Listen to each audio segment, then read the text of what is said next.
नमस्कार।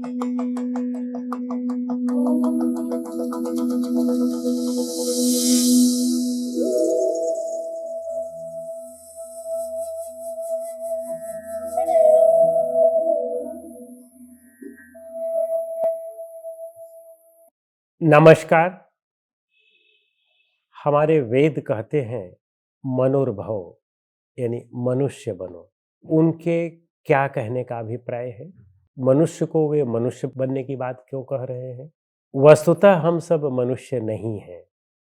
शरीर हमें जरूर मनुष्य का मिला है, लेकिन हम अंदर से पशु होते हैं। और इसीलिए हमारे सभी ग्रंथ ये कहते हैं कि मनोर्भव यानी मनुष्य बनो। मनुष्यता क्या है? मनुष्यता का मतलब है कि जिसमें मन की प्रबलता हो, जो जिसमें मनन और चिंतन करने की क्षमता हो, उसे हम मनुष्य कहते हैं। और यह क्षमता स्वतंत्र होती है, यानी जो स्वतंत्र चिंतन मनन कर सकता हो वही मनुष्य है। और वही मनुष्य बनने का अधिकारी भी है, कहलाने का अधिकारी भी है। बाकी हम सब लोग, सामान्य लोग, तो केवल मनुष्य की शरीर में पशु होते हैं। तो मनुष्य कैसे बना जाए? अपने उस चिंतन मनन की शक्ति का कैसे स्वतंत्र उपयोग किया जाए? हम लोग तो वाणियों के जाल में फंस गए हैं। हम लोग तो शास्त्रों के जाल में फंस गए हैं। हम लोग महापुरुषों के जाल में फंस गए हैं।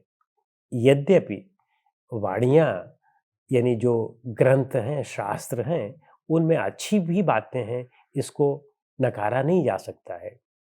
और अनेक ऐसे महापुरुष भी हैं जिन्होंने अपना पूरा जीवन अपने कैवल्य के लिए और संसार की सेवा के लिए दिया। उनके भी प्रयास को नकारा नहीं जा सकता है। लेकिन उनकी आड़ में अनेक धोखेबाज भी लोग होते हैं, जो कुछ भी हम होते हैं उससे भी बदतर बना देते हैं। तो इसलिए हमें इस बात का ध्यान रखना होगा। इसीलिए महाभारत में कहा गया है कि न मानुषात श्रेष्ठतरम ही किंचित। मनुष्य से श्रेष्ठ इस संसार में कोई भी नहीं है। इसीलिए वेद कहते हैं कि मनुष्य बनो। अन्य प्राणियों के लिए तो मनुष्य बनने की अभी संभावना ही नहीं है। जब वे अपने दुख भोग लेंगे तब मनुष्य बनेंगे। तो आइए अब हम लोग विचार करते हैं कि मनुष्य कैसे बना जाए। वस्तुतः मनुष्य बनने के लिए हमें अपनी जो स्वतंत्र चिंतन मनन की शक्ति है, इसको जागृत करना होगा। और इस स्वतंत्र चिंतन मनन की शक्ति में जो महत्वपूर्ण बात है वह योग है। योग का यदि हम नियमित अभ्यास करते हैं, योग के नियमित अभ्यास से हम अपनी बुद्धि विवेक पर लगे हुए ताले को हटा सकते हैं और उसे जागृत कर सकते हैं। उस ताले की चाबी को खोल सकते हैं और सुख के साम्राज्य में पहुंच सकते हैं। अन्यथा हम लोग पशु के पशु ही रह जाते हैं। भाई, पशुओं का कार्य क्या है? पशु आहार निद्रा भय मैथुन ये मनुष्य में भी पाए जाते हैं, पशु में भी पाए जाते हैं। लेकिन हमारी विशिष्टता क्या है? मनुष्य की विशिष्टता ज्ञान की है, सोच की है, समझ की है, चिंतन की है, और उसका उपयोग हम करते नहीं हैं। हम केवल शास्त्रों के पशु बने हैं, भेड़ बने हैं, और ऐसे लोगों के भेड़ बने हैं जो कुछ कह देते हैं, बस हम बिना सोचे विचारे उसके पीछे भागने लगते हैं।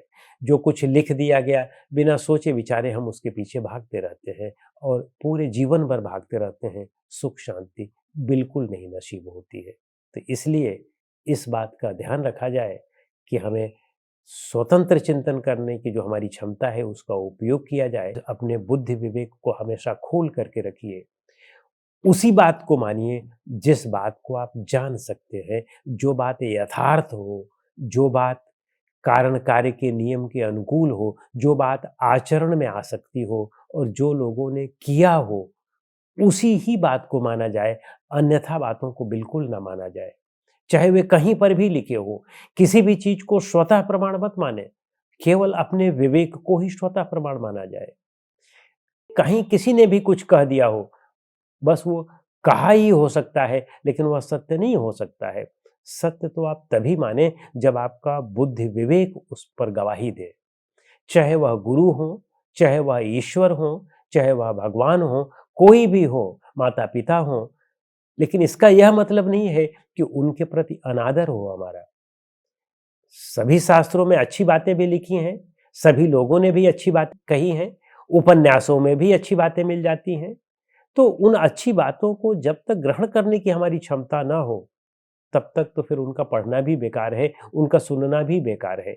तो इसलिए उन बातों को तभी सुनें जब हमारे अंदर वह क्षमता विकसित हो, विवेक की क्षमता आए और तब हम सत्य का ग्रहण कर सकें और तब उन बातों को लें हम और फिर आगे बढ़ें, तो हमारा जीवन निष्कंटक होता जाएगा, सहज होता जाएगा और सुखमय होता जाएगा। फिर हम अपने बच्चों को भी, अपने आने वाली पीढ़ियों को भी कुछ दे सकेंगे।